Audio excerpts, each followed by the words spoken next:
Assalamualaikum warahmatullahi wabarakatuh. Pada pertemuan kedua kali ini kita akan membahas mengenai bentuk dan isi laporan keuangan.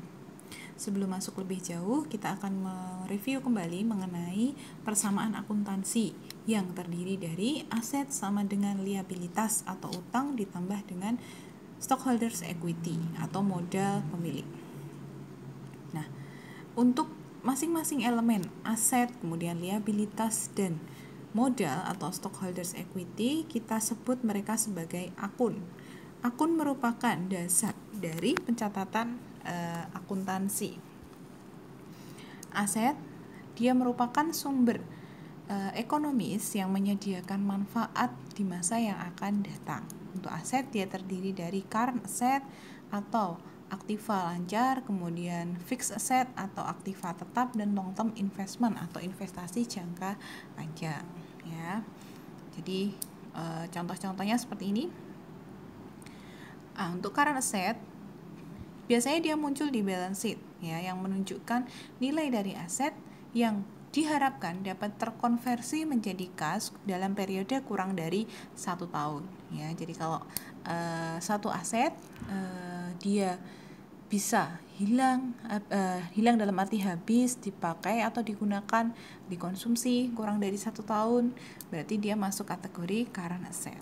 Contoh current asset adalah kas, kemudian account receivable atau piutang dagang, notes receivable atau piutang wesel, kemudian inventory, persediaan, kemudian prepaid expense, biaya-biaya yang dibayar di muka.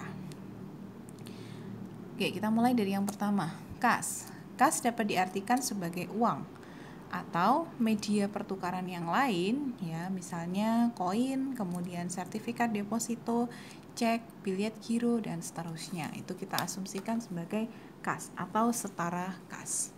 Kemudian account receivable atau piutang dagang muncul apabila perusahaan menjual barang atau jasanya dan menerima janji, ya, pelunasan terhadap pemberian barang atau jasa tersebut di masa yang akan datang. Biasanya janjinya hanya secara lisan, makanya kita sebut sebagai piutang dagang. Nah, lain halnya dengan notes receivable, yaitu janji dari customer untuk membayar sejumlah uang di masa yang akan datang, tapi disertai dengan bukti tertulis. Nah, itu kita sebut sebagai piutang wesel. Untuk kekuatan hukum tentu lebih kuat menggunakan piutang wesel daripada piutang dagang. Berikutnya inventory atau persediaan adalah barang, ya, yang tersedia di perusahaan, ya, untuk diperjualbelikan, ya. Jadi tujuan barang tersebut adalah untuk diperjualbelikan kembali dalam satu periode akuntansi. Berikutnya prepaid expense adalah pembayaran yang kita lakukan di awal, ya, untuk sesuatu biaya yang sudah kita sudah kita keluarkan. Jadi contoh langsung aja, ya, ke prepaid expense adalah prepaid rent atau sewa dibayar di muka. Saya membayar uang sewa untuk periode 1 tahun, sudah saya bayarkan di awal. Atau prepaid insurance, jadi saya membayar biaya asuransi untuk periode sekian bulan atau sekian tahun, sudah saya bayarkan di awal. Dia masuk kategori aset, ya, meskipun kalimat depannya adalah biaya dibayar di muka, ya, karena kita sudah melunasi kewajiban pembayaran kita tapi belum menerima manfaatnya.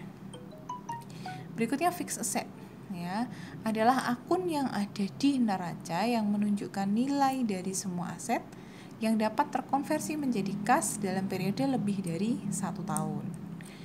Ya, contohnya tanah, bangunan, equipment atau peralatan furniture, ya, dan seterusnya. Nah, fixed asset yang pertama yaitu tanah di sini menunjukkan adalah tanah di sini adalah cost atau harga perolehan dari suatu lahan yang digunakan untuk kegiatan operasional perusahaan. Kemudian building atau bangunan, tentu saja bangunan yang digunakan untuk kegiatan perusahaan, ya. Buildingnya bisa berupa bangunan kantor, outlet penjualan, atau Lahan parkir bisa kita akui sebagai building, bagian dari building, kemudian pabrik dan seterusnya. Kemudian equipment, kemudian furniture atau peralatan ya, bisa kita juga masukkan sebagai aset tetap. Berikutnya long term investment adalah non-current asset yang meliputi investasi portfolio atau jenis-jenis investasi jangka panjang yang lain. Berikutnya, liabilitas. Ini kebalikan dari aset. Adalah pengorbanan yang kita lakukan di masa yang akan datang karena kita sudah menerima manfaat di masa kini atau masa lalu. Ya, jadi kita sudah terima manfaat duluan, pengorbanannya nanti di masa yang akan datang. Contoh atau pembagian dari liabilitas yaitu ada current liabilities dan long term liabilities. Untuk current liabilities adalah utang yang harus dibayar dalam jangka waktu kurang dari 1 tahun. Contohnya ada account payable atau utang dagang, notes payable, ada utang vessel atau mungkin utang bank ya yang jangkanya kurang dari 1 tahun. Nah, untuk definisinya silahkan nanti dibaca. Berikutnya contoh utang lancar yang lain adalah interest payable, utang bunga ya. Kemudian salaries payable, utang gaji. Kenapa masuk current liabilities? Karena biasanya utang gaji kita bayarkan dalam periode kurang dari 1 tahun. Nggak mungkin kan kita bayar gaji dirapel 1 tahun. Sehingga masuk current liabilities. Kemudian utang pajak ya. Berikutnya long term liabilities adalah utang yang harus dibayar dalam periode lebih dari 1 tahun. Contohnya utang obligasi dan utang hipotek. Kemudian stockholders atau modal pemilik ya. Pemilik dapat melakukan klaim atas kepemilikan aset suatu perusahaan. Perusahaan biasanya menggunakan common stock atau saham biasa, retained earnings atau laba ditahan, dan dividen untuk mencatat perubahan-perubahan dalam modal pemilik. Nah, untuk perusahaan dengan tipe perseorangan ya hanya memiliki satu modal pemilik.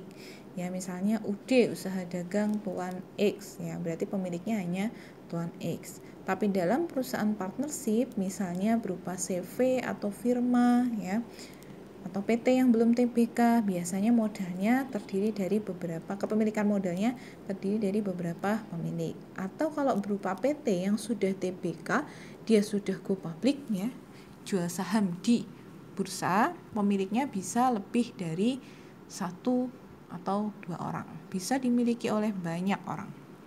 Nah, biasanya kita mengukur level kepemilikan atau persentase kepemilikan menggunakan persentase saham.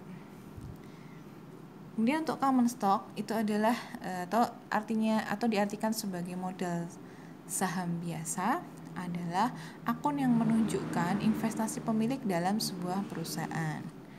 Dia merupakan elemen paling dasar dari suatu modal. Semua perusahaan biasanya mempunyai saham biasa. Ini untuk perusahaan yang berbentuk PT. Berikutnya bentuk dari balance sheet ya. Kalau tadi kita sudah membahas mengenai isi, berikutnya kita bahas mengenai bentuknya. Bentuk dari balance sheet atau neraca yaitu ada bentuk skontro dan bentuk staple atau report form.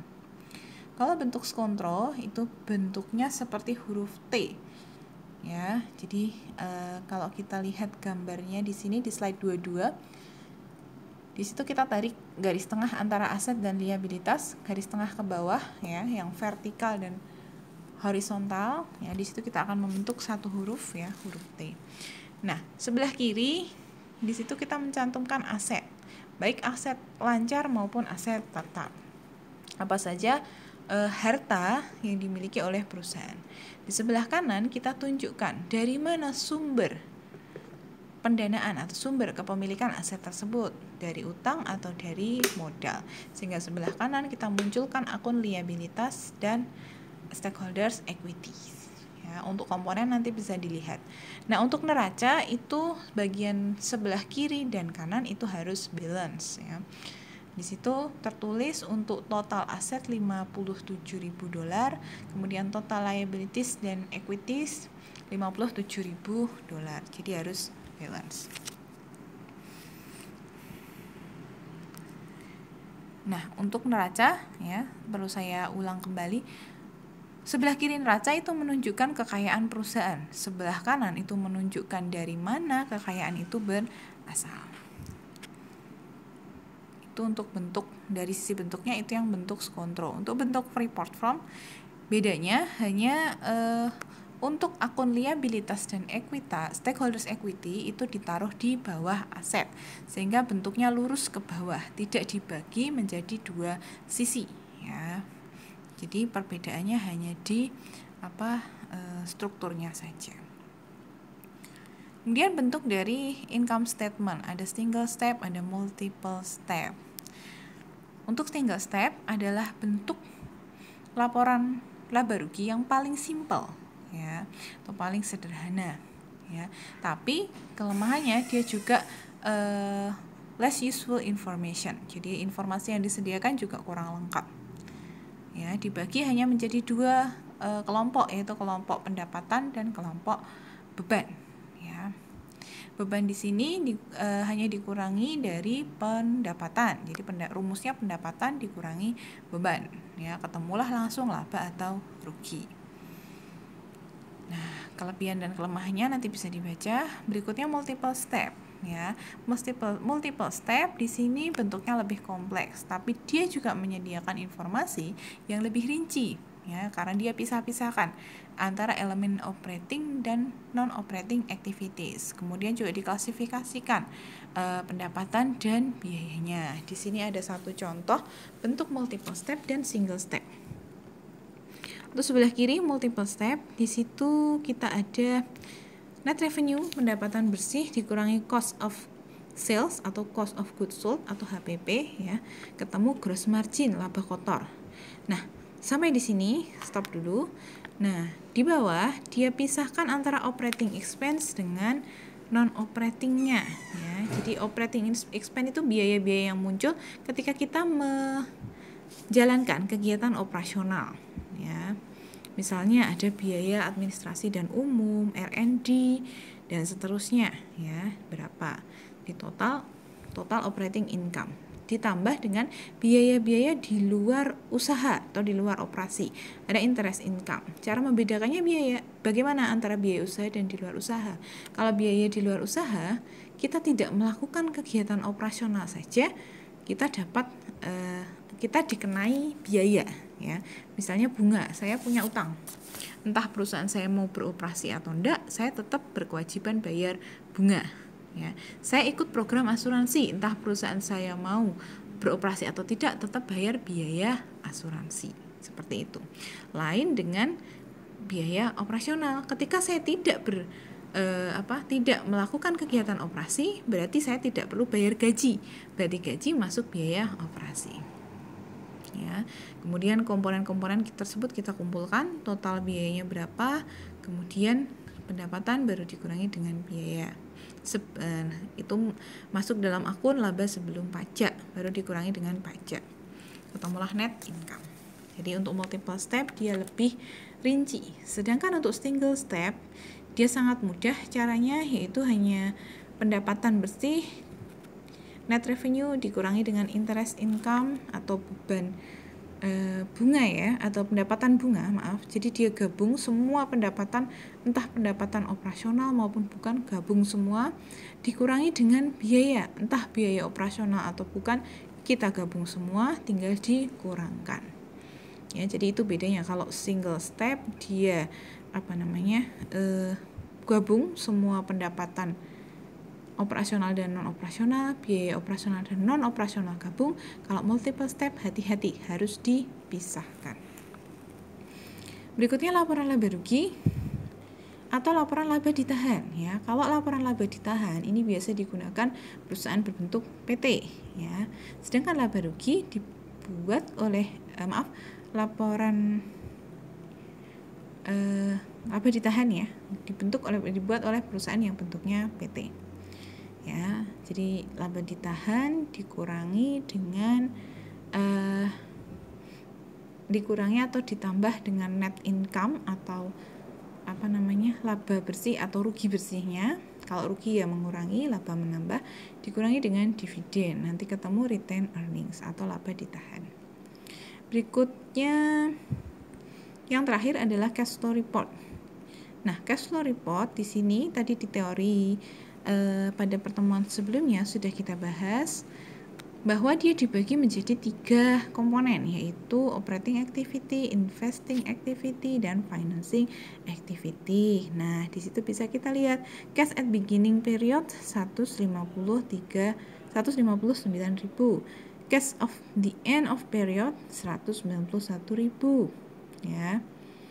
Tuh, berarti terjadi selisih kas, ya. Berapa selisih kasnya? 32.000. Nah, 32.000 ini dijelaskan dari komponen-komponen di atas. Apa yang menyebabkan perbedaan, ya? Berarti kan ada peningkatan antara kas di awal 159 ke 191, naiknya 32.000. Baik, untuk pertemuan hari ini saya cukupkan. Sampai sekian. Untuk tanya jawab bisa kita lakukan di sesi berikutnya. Assalamualaikum warahmatullahi wabarakatuh.